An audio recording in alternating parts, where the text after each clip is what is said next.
Quand elle a acheté son réfrigérateur en décembre 2020, cette Torontoise ne s'attendait pas à devoir attendre près d'1 an pour le recevoir.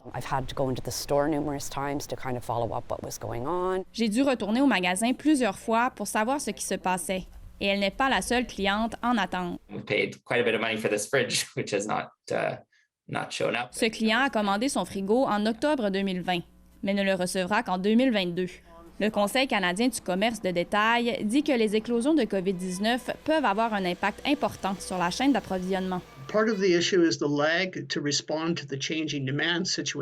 Selon ce professeur, ces délais sont le résultat du ralentissement de l'économie au début de la pandémie et la relance de l'économie par la suite, qui a laissé peu de temps aux compagnies pour s'adapter. La demande est beaucoup plus haute que ça n'a jamais été. On dirait que nos clients font des réparations de cuisine au lieu d'aller se promener dans les pays chauds. Ce propriétaire d'un magasin de meubles constate que la situation présentement est très difficile. C'est très, très, très dur sur le moral. On veut donner le meilleur service possible.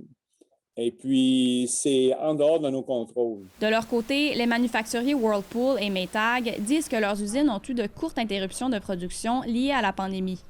Ils ajoutent qu'ils travaillent fort pour répondre à la demande.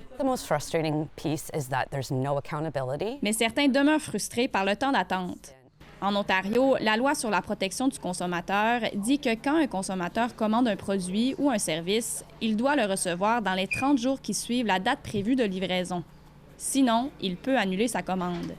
Mais pour ce client, ça ne vaut pas la peine. I can cancel the order, but at the same time, if I were to buy a comparable fridge now, it's probably at least 30% more expensive. Il dit qu'il pourrait annuler sa commande, mais selon lui, les prix ont augmenté de près de 30 % depuis sa commande initiale. Ici Anne-Marie Tricky, Radio-Canada, Toronto.